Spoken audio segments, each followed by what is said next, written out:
Welcome to Leaders of the West, a podcast for innovators and changemakers.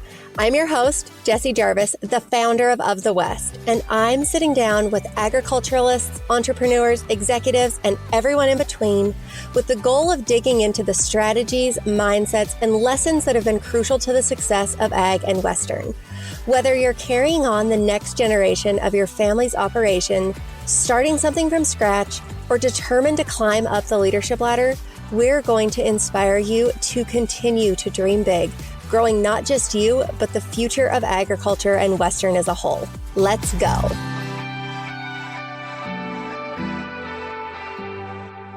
Welcome to today's episode of Leaders of the West. We are sitting down with Jess Crouch, the founder and designer of Heritage Brand.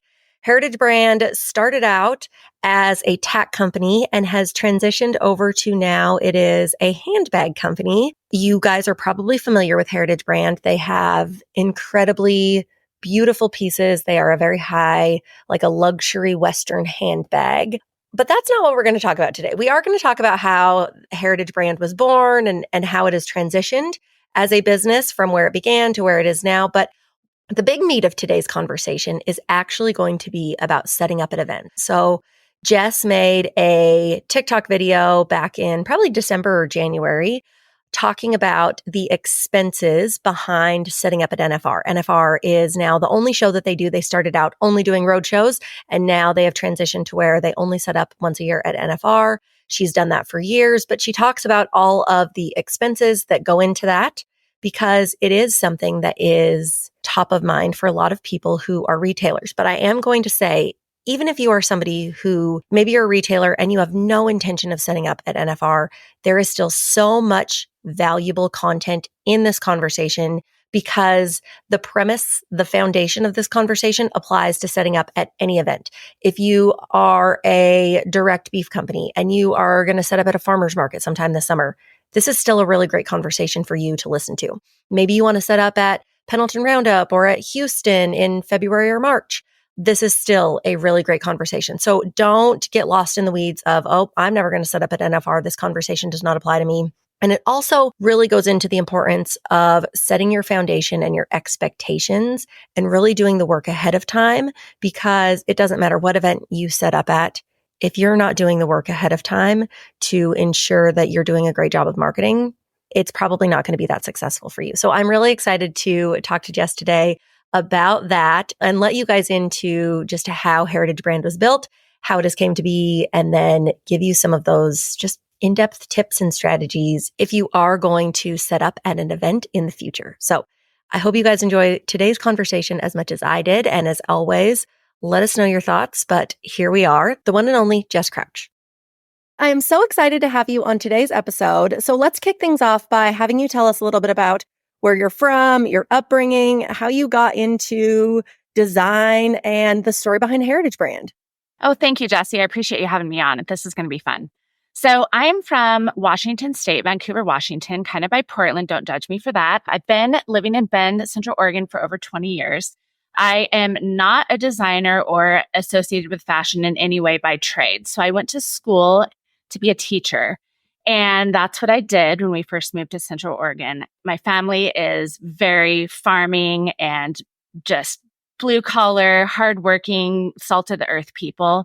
And that's where I came from. I had no intention of getting into fashion, being in design, none of that intentionally. It just sort of happened. And I got married to my high school sweetheart. So Jim and I have been married for 25, almost 26 years. And we met in high school rodeo and got married super young. I was 20, he was 21. And so, yeah, that's the beginning. Wow. So you were a teacher and now you have what started as a tack and now it's kind of a handbag empire. Yes. How did that start? Well, it started very, very small. I always tell people, beware of your hobbies because they might turn into something. So when our daughter Rayleigh was born 22 years ago, I didn't want to send her to daycare. And that's how it all started. Started this little business as a hobby out of a room in our house. And then it kind of grew from there very slowly. It was an organic growth for sure. It took several years before I gained any traction. I was really terrible at the business side of everything. And when my husband Jim came on board about 2002, that was when it really turned into something. And we were able to hire our first employee, but it all took place out of our house for quite a while. We turned our garage into a leather shop. Then we added another garage, turned that into a bigger leather shop, moved. We're in I want to say our fifth location now. We have a beautiful 10,000 square foot Tuscan inspired building in Tumalo, Oregon, just outside of Bend. Wow. Okay. So you guys have been around for 22 years now. Yes. Obviously, your business has evolved. What products did you first start building, and how has that transitioned into what you guys produce now? Yes, absolutely. So we like to call ourselves a 17-year overnight success because for 17 years, we did nothing but build horse tack. So we're rodeo people. I run barrels, Jim team ropes. And so we started by building horse tack that appealed to sort of the rodeo crowd, the Western crowd.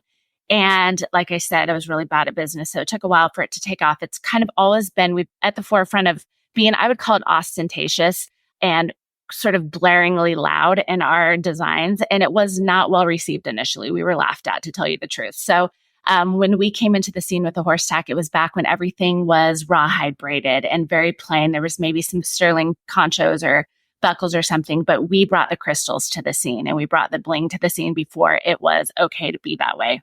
So for 17 years, we did horse tack. And then in the spring of 2019, we launched our first handbag. And that's when everything changed for us. We launched a bag called the Maryland bag, and it was kind of the sun, moon, and stars collided for us. It was right when COVID hit also.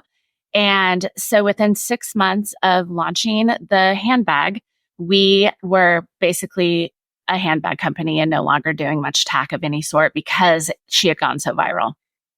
Wow. So obviously, when you guys first started tack, that was your business. I wouldn't even say a big portion, like your brand was tack. Oh, yeah. And obviously, that has now been phased out.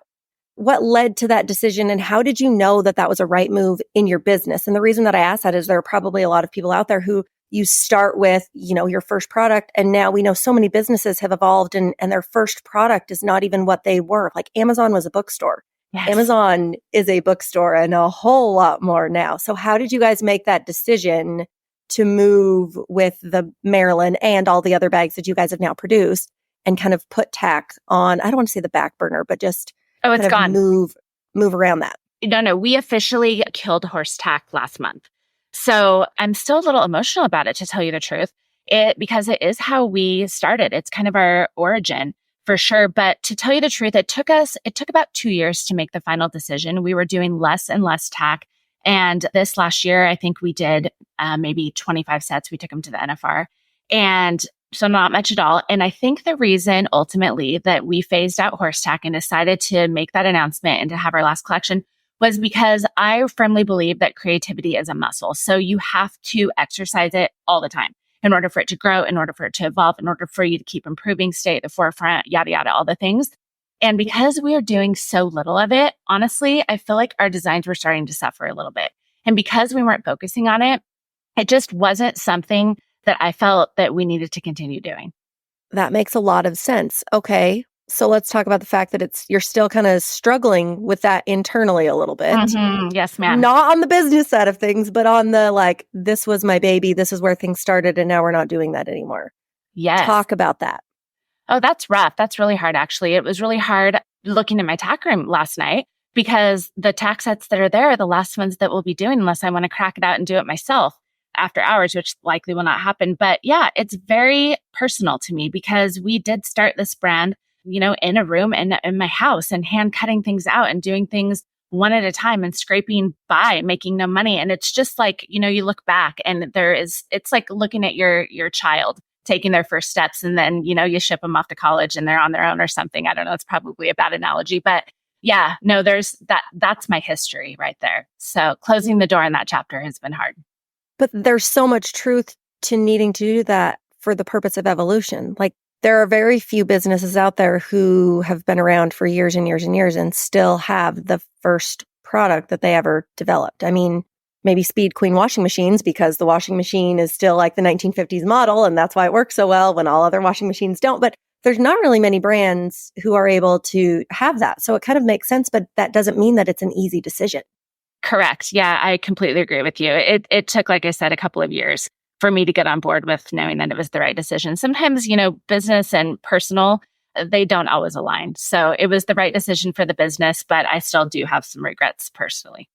No, that's always a tough one. Okay, so you mentioned that you took tack to NFR this Mhm. year. How Mhm. long have you guys been setting up at NFR? This is our 18th year. So it's been a minute.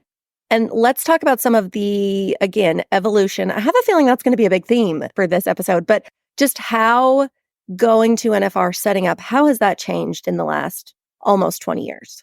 Oh, wow. Yeah, great question. So, when the first year that I went to NFR, my mom and I actually got into the leather business together. And she had a company called Luann's Leathers, who my sister now owns. My mom's retired.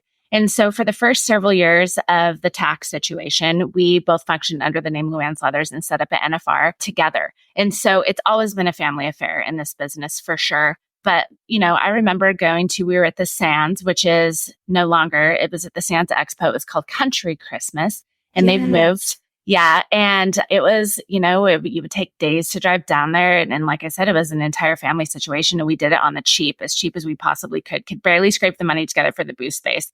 I remember, I think back in the day, it was like $4,000 for the booth space and everything else. And you're doing it on a shoestring, and you show up exhausted and broke, and you just hope and pray that, it's a fruitful endeavor for you. And some years it was, some years not so much, but learned a lot for sure. And yeah, it's changed a bunch. I feel like we're at the complete opposite side of that situation, thank goodness.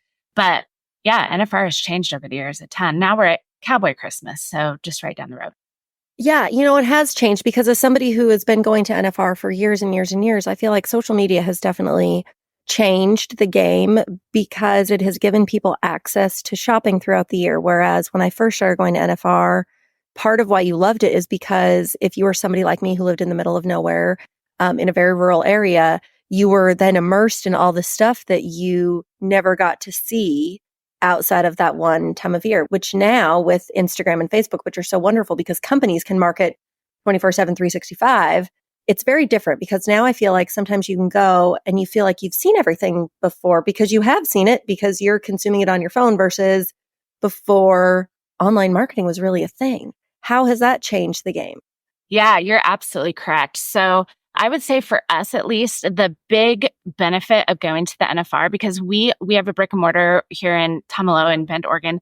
But other than that, we don't wholesale. So we don't get customers, first of all, don't get to see our product in person unless they pull the trigger online. And we don't get to make those connections in person and meet our customers unless we're at NFR. It's the only show that we go to. So for us, it's an extremely unique situation. Well, and you obviously are well aware of how important having that personal connection with your customers is. That's often how you get repeat customers. Yes, the quality of the product, but it's having that personal connection and them knowing the people behind the brands that they want to support. Oh, I could not agree with that more. There is so much value to establishing those connections and those relationships with your core consumer. The reason that I believe that our brand went viral when we launched the handbag is because we had spent 17 years establishing that relationship with our customer base, establishing our reputation, and we underestimated the size of the market that there was going to be for handbags versus horse tack. And so, yeah, you're telling your story, getting in front of people, and just making those connections that, as you said, they will last a long time. It's the real value.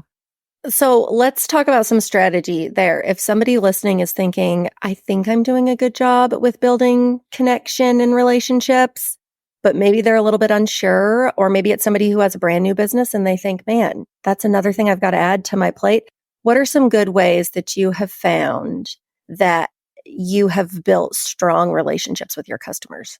Yeah, so we're really transparent with our customers. We bring them behind the scenes all of the time. We like to show them how we have a design meeting once a week with all the creatives I do.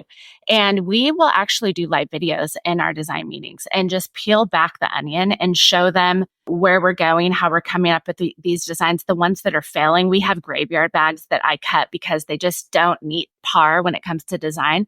And we will show people our failures. We'll show them when we lay an egg.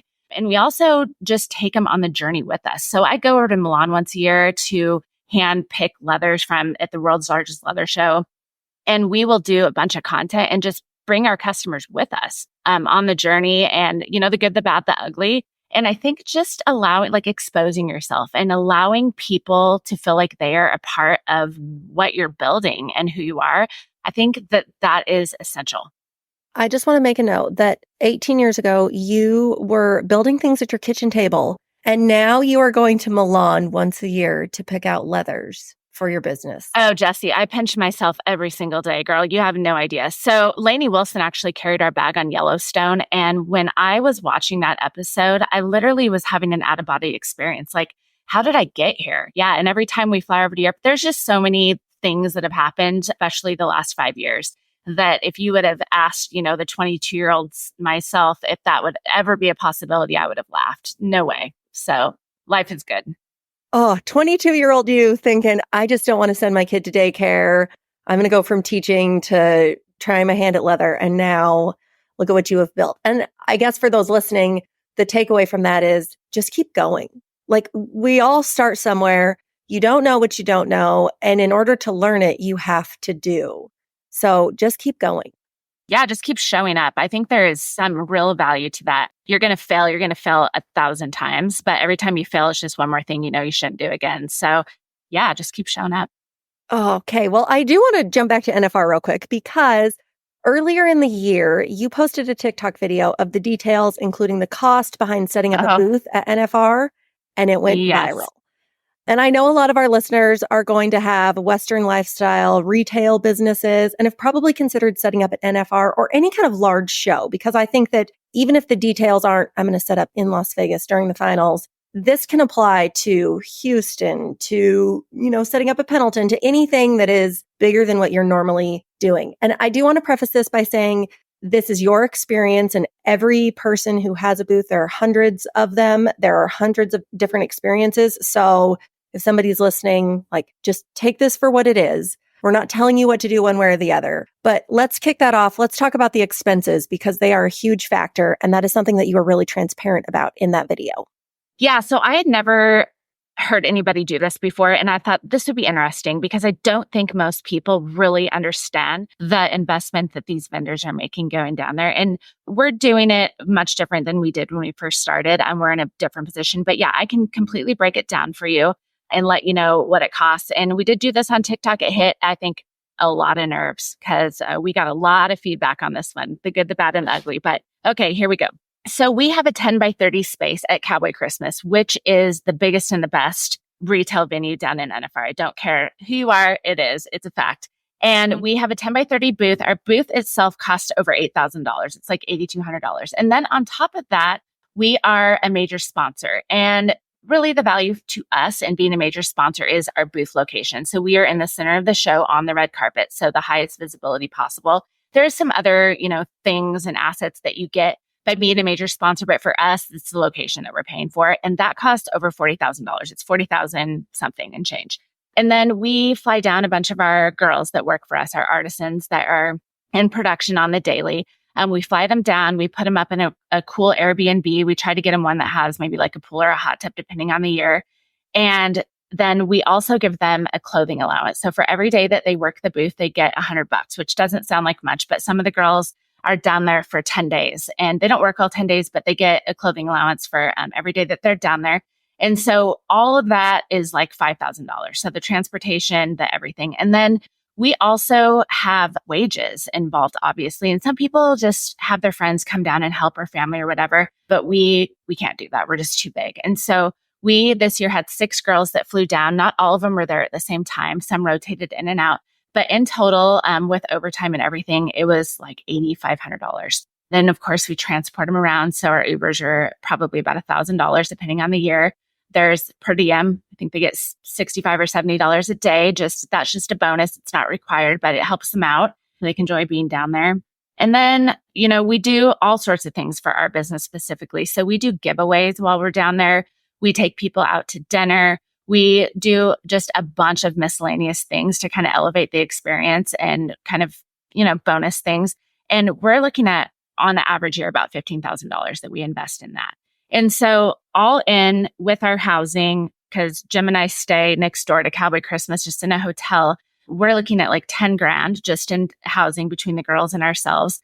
And that sounds like a lot of money, but when you're down there for 14 days and you break it down like that, it's really not. But all in for our booth, the 10 by 30 booth on the red carpet at Cowboy Christmas, we are looking at $119,000.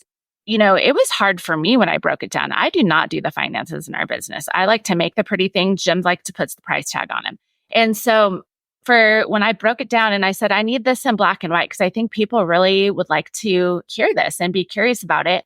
I was blown away. I was thinking we were somewhere around the realm of like 70,000. So I was off by, 50 grand. But we're a major sponsor, so there is that added expense. We try to take care of our girls, our employees really well. And so you can take that out of the equation. But I mean, the normal mom and pop, just even a 10 by 10, I don't know how anybody, and I've been that mom and pop in there in the 10 by 10 doing it, on a shoestring. You're looking at a solid 20 grand just to get down there. And so you see these vendors that just by the look on their face, they have not had a good show. They are starving to death. And I feel for them because, we've all been there. Oh, absolutely. Okay. So for those who may be thinking, holy cow, $120,000. I also, which you laid this out really well, but was it 40,000 of that is sponsorship? So that is, you could take that out. You could take out the clothing allowance. You could take, there are some things that if you are a first time vendor or that small mom and pop, you could probably get it down to, what would you say? 25 grand. I say you could do it for about 25 grand. It's not going to be easy, but you can absolutely do it. Now, that being said, there's something to really think about there is the short term versus the long term, because you're playing both games. Obviously, when you are going to Vegas and you're setting up, you want to make your money back. But you, like you just said, this is the only time where you are seeing people in person. So you know that your efforts in that 10 or 14 days are also working the other 350 days out of the year. Yes, absolutely. So for us, it is our largest marketing expense, over a 10-day period that we invest in for the whole year. And so we're looking at it. Yes, we absolutely want to sell product while we're down there. But for us, it's the long-term benefits of that exposure that is really where the ROI is for us. So we have to look at it like that. And that's one of those things is just managing your expectations, because we all want a short-term win. Oh, you guys, I want a short-term win really, really bad. But I know to continue to build our business where I want to see it in the future, I have to play the long game. And in the short term, that can kind of be uncomfortable, but you're really building that foundation and you're in it for the long haul. So that being said, what are some of those considerations and benefits that you see on the long term, maybe aside from just those customer in-person relationships? Yeah, absolutely. Great question. We're really confident. I'm going to go backwards for just a second. We're really confident that it's great for marketing for us, because when we took the Maryland bag, our first handbag, to the NFR, 3 months later is when she went completely viral. And so we, without a doubt, could point and identify exactly when it was that pivoted the situation for us. And it was the exposure that the NFR brought us. And so for us, we're a small company. I mean, there's 14 of us in total. In the big scheme of things, we're really small. We do not manufacture in China. Everything is made in our little leather shop here in Bend, Oregon. And so I would say of our consumer base that's out there, less than 2% of people have even heard of us. So for us, we need that brand awareness. Okay. We are not importing things that you can just get at the feed store or whatever that people have seen all day long. We are making and manufacturing things that are super unique. So we are trying to get our brand out there so that people know who we are. The only way that you can grow, right, is to continue to do that. And so we have a super amazing core group of customers, but we struggle to get outside of that core group. So getting in front of people, there's no better place to do it than NFR in that short amount of time. Beyond that, for us, nobody can tell your story better than you can. So we have not only our product physically in front of people, but we are also there shaking hands with people that have been customers that we've never met, and also introducing ourselves to a whole new group of people that they don't have to be customers today, but down the road they might be. And so that's the investment that we're trying to make by being at the NFR, just being a presence to people that have never heard of us, which is most people.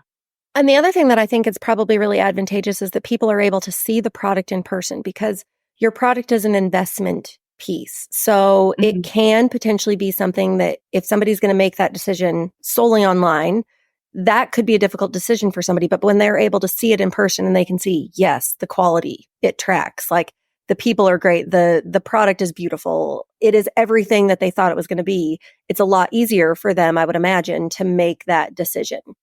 Oh, you're so correct. Our product is very expensive. For a scalable brand, we are the most expensive handbag, Western handbag on the market, no doubt about it. And so we're an aspirational brand. There are a lot of people that they would love to have our bags, but it's going to be something they have to wait, save up, and invest in down the road. It might be, a graduation gift that they get from Grandma Sally at some point, or, a wedding gift or whatever. But yeah, it's something that it's an investment piece. So for them to be able to see it in person and to sort of plant that seed of desire, that's a weird word, but then there's a huge value in that for us. You're absolutely correct.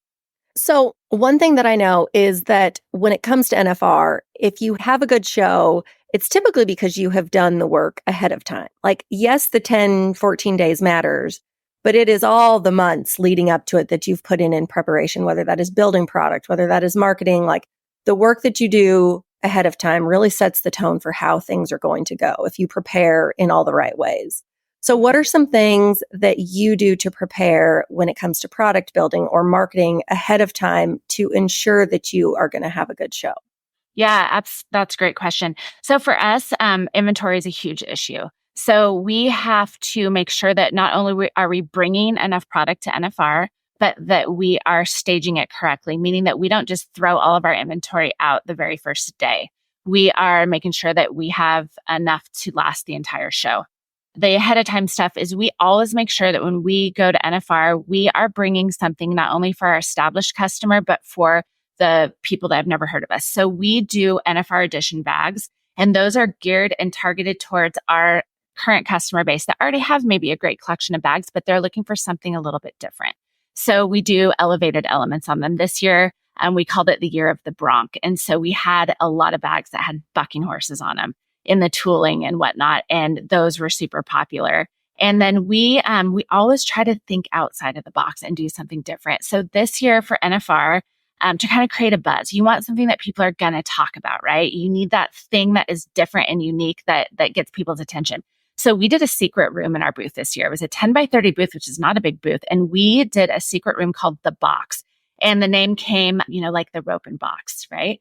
And in that room, we did a secret drop every day. And every day we would allow them to book appointments and they could come in and shop those secret bags. And so that was really fun. And I think we might even do that again. It was so great. Wow. How do you guys come up with those types of ideas? That is awesome. Well, Jessie, great question. We are working on it all year. So the year before, we had a major issue. We actually had to stanchion off our booth because we did a daily drop every day. And it was chaos, pure chaos. And we were like, we didn't have enough bags and we just couldn't manage it. And so we spent literally 10 months thinking about how to turn it on its head and come up with a better plan. And so that's what we came up with. And it was, I give it a gold star this year. It went over really well. Wow. But you are so spot on about the fact that you do have to set yourself up to be different, because when you walk in to Cowboy Christmas or to any show and you look at all those booths, it is instantly like your eyes are going to glaze over and it is overwhelming, even if you have been there year after year after year. So you really do need to do something that sets yourself apart from everybody else to where you are getting your current customers and then also getting in front of new customers, because as we established earlier on, this is a huge part of your marketing throughout the year. Even though you're doing it in 10 days, this is something that you are going to milk the other 350 some odd days that you're not in Vegas. Yes. Oh, what else? Anything else that you want to add? Things that people should consider? What other tidbits do you have on this? Yeah, I would say to the average vendor that's considering making a huge investment like going to the NFR, don't make that your first show. Go ahead and make sure that you are crystal clear on who your audience is and try out something that is a little bit smaller first. Make sure that you have product that is different than what everyone else has. Now, the producers of these shows try to only approve a certain amount of brands that have similar product and things like that. But, that's a hard thing to manage. So you need to really, really know who your consumer is and what they're looking for. Because if you have the same thing as 20 other vendors in that show, I promise you're not going to do well. And then you're going to be putting, discount tags on everything. And it's just not going to be good. So make sure that you do your research and that you are well prepared and can identify who your consumer is ahead of time. I love that. The other thing that I would say too is make sure you're doing your prep work. I know we just talked about this, but holy cow, I will also hear, and not specifically related to NFR, but if people set up at shows and they don't do well, they're really quick to blame the show. Oh, there wasn't traffic, or oh, this wasn't done, or oh, the signage wasn't great. But if you do your homework ahead of time and you put in the reps, you can make lemonade out of some really old, ugly lemons. So make sure that you are taking responsibility and really doing the work that you need to do ahead of time. Oh, I cannot agree with that more. You are so correct. Yep. It's not the producer's fault. Know what you're getting into. No kidding. Okay, let's go to the rapid fire round. What is the best piece of business or personal advice that you've ever been given? Okay, this is my favorite, and that is always trust your gut. It doesn't matter what the analytics say. It doesn't matter what the experts say. It does not matter at all whatsoever. If at the end of the day, things don't align in your gut and it doesn't feel right, don't do it. Ooh, I like that. If you could give people any words of wisdom and you knew that they would take them to heart, what would it be?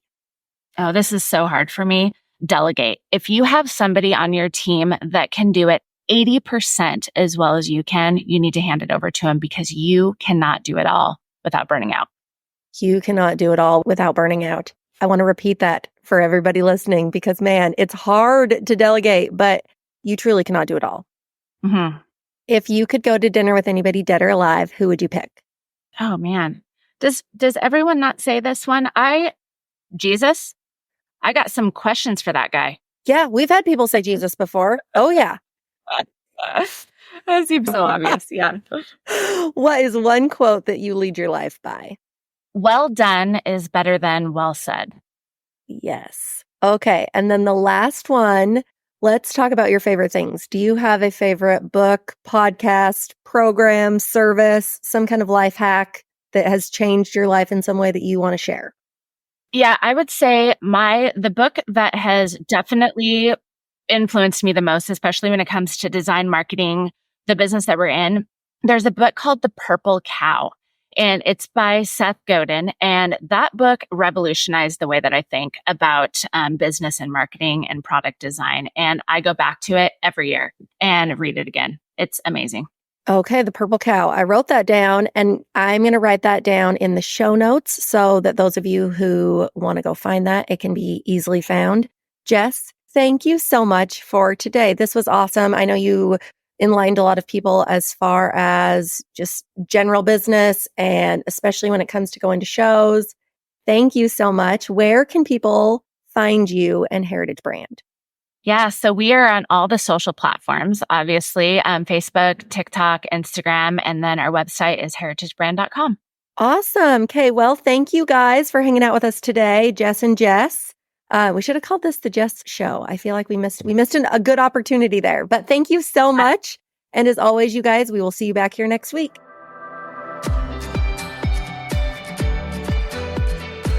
If you loved this episode, do us a favor and share it with someone else who might find just as much value in it as you did. We're on a mission to continue to grow and strengthen the future of agriculture and Western industries, and you spreading the word helps us make more of a positive impact. It also makes a big difference when you take a minute to go rate and review the show. We can't thank you enough for listening, for sharing, and for loving Ag and Western as much as we do. We'll see you back here for our next episode.